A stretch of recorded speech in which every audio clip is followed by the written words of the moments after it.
In lesson 1 of this anti-scam series, in-explain ko bakit people get scammed. Dalawang rason. One, they want to get rich quickly. And yung second is they are in distress, meaning they are in a very bad financial position. Siguro marami silang utang and nawawala na yung property nila. So they have to find a way to make money quickly. Masama bang gustuhin natin yumaman? Hindi. Ako gusto kong yumaman. Pero na-realize ko, merong tamang paraan ng pagyaman. In fact, I need you to understand na ang pagyaman gusto ni God para sa iyo. Kaya nga in Deuteronomy 8:18, meron siyang magandang reminder para sa atin. Sabi ng Deuteronomy 8:18, "But you shall remember the Lord your God, for it is He who is giving you power to make wealth, that He may confirm His covenant which is swore to your father as it is this day." Kung ayaw ka ni God yumaman, why will He give you the power to make wealth? Pero ang tanong lang, paano ba gumawa ng yaman? May tama bang paraan? And may tama bang panahon? Meron. And this is what Proverbs chapter 13 verse 11 is telling us. Sabi niya, wealth from get rich quick schemes quickly disappears. Wealth from hard work grows over time. The reason why many people get scammed is because they violate the first part of Proverbs 13:11. Sabi ng first part, wealth from get rich quick schemes quickly disappears. And yet, pag merong dumating na opportunity na yumaman ng mabilis, they quickly grab it. Sabi sa atin ng second part ng Proverbs 13:11, wealth from hard work grows over time.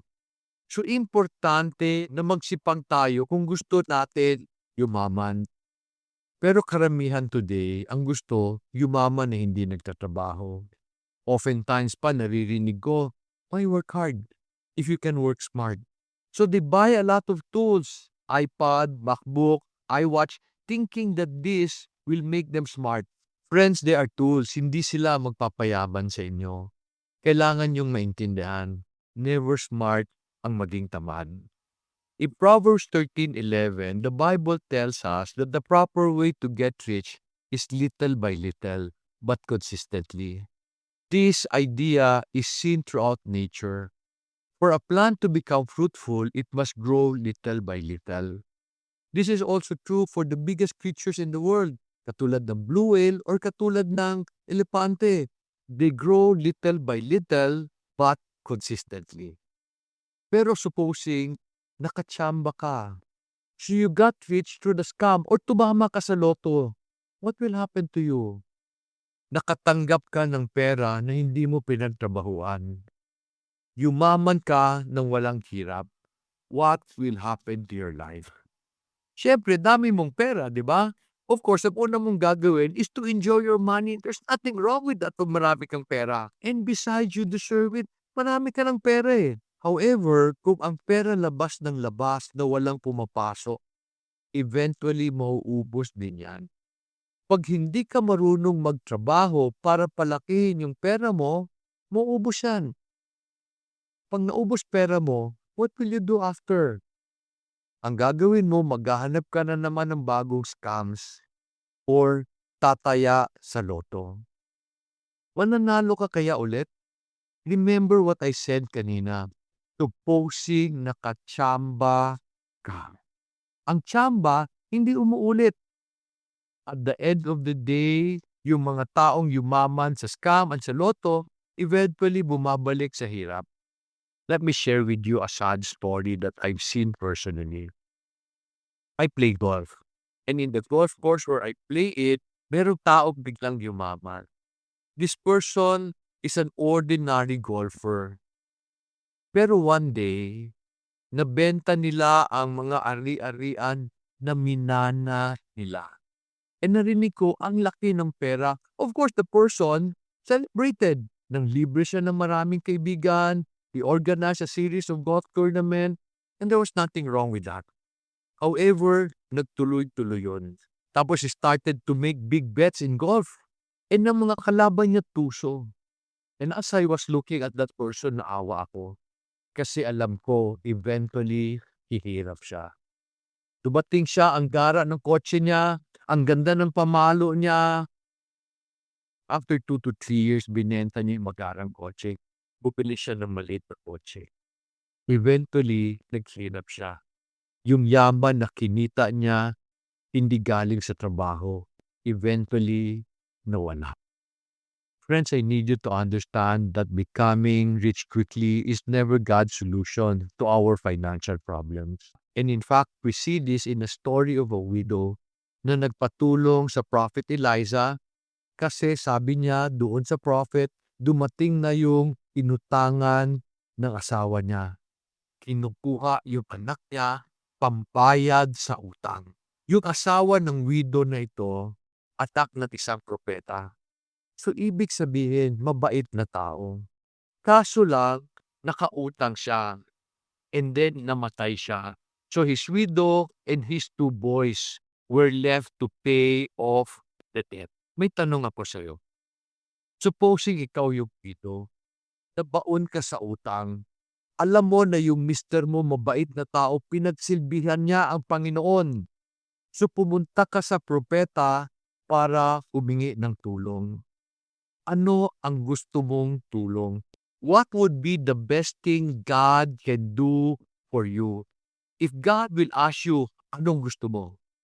Di ba the best thing that God can do is to send money para bayaran yung inutangan nila. Para bukas, hindi na sila matatakot. Para bukas, wala na silang problema. And they can live in peace. Hindi ba? The best thing that Elijah can do for the widow is ask God, Lord, bayaran mo utang nila. However, instead of paying for the debt, Elijah asked the widow, what do you have? Ang sagot ng widow, just a jar of oil. So sabi ni Elijah sa widow, manghiram ka ng malaking lalagyan ng oil. Borrow big jars from your neighbor and do not borrow a few, borrow a lot because God will multiply the oil. As God was multiplying the oil, the widow and their children was working to fill up all the jars. Inaayos nila yun. So medyo mabigat din na trabaho. Nung naubos na yung jar to fill with oil, the widow went back to Elijah. Sabi niya, Boss, natapos na ho namin, napuno na namin lahat ng jar. Do you know what Elijah said? Go sell the oil. From the proceeds, pay your debt. And then, live on the rest. Alam mo, God solved the problem of the widow by asking her to sell, by asking her to pay the debt little by little. Ano ang mangyayari doon sa widow if God sent money to pay off their debts? Ano gagawin nila after? Utang ulit. Bakit? Total, babayaran naman ni God is. And they would have developed very bad attitude. They would become negligent in life and not faithful with what they have. So in order to solve their financial problem, the Lord taught them to work. Nung nabayaran na nila yung utang nila, they retained the ability to make money kasi marunong na sila magtrabaho, marunong na sila gumawa ng pera. And because of this, days will never be in use. Gusto mong yumaman ng mabilis. Gusto mo mawala yung problema mo sa pera. So pumasok ka sa isang scam o tumaya ka sa loto. That will not solve your financial problem. When you get rich quickly, hihirap ka rin kung hindi ka marunong magtrabaho. Friends, to get rich quickly is never part of God's plan. So do not go into a scam or buy lotto and ask God, Lord, will you bless me? Because He will not. Even if you win, even if you make money through those medium, mawawala pa rin siya. Ang gusto ni God is that you work consistently, persistently, faithfully, so that in the proper time, you may earn the abundance na hindi nauubos. Bakit hindi maubos? Kasi sanay ka magtrabaho. As you spend, money will continue to flow in. So you will never be in need. So friends, pag may nag-offer sa'yo ng opportunity to make money quickly, say no immediately. Kasi hindi yan galing kay God. Galing yan sa mga kampo ni Satanas. Di ba si Satanas is a liar? His most powerful weapon is to deceive people and make them disobey the Lord. The world will always want you to be a slave to the system. Si God naman wants you to always be free to live a life of abundance. And ang paraan niya is that you work hard and be wise in the use of your money. Na-scam ka ba today and you want to get out of your difficult position? Where do you find the solution? I suggest you read 2 Kings chapter 4 verses 1 to 7. Ito yung kwento ng widow and ni Eliza. Friends, I want you to live the fruitful life God wants for you.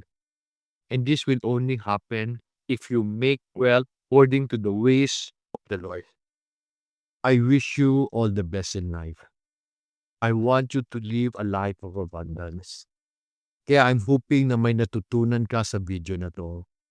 But as always, kung may natutunan ka, can you help me help other people also? Can you share this video to friends who need to hear? Or even family members who may be in a very difficult financial position? Tulungan natin sila. There is still a third lesson in this series where I will teach you how to make decisions when opportunities that are too good to be true come into your life. We will put the link in the description below. Salamat sa pagpanood and may God bless you.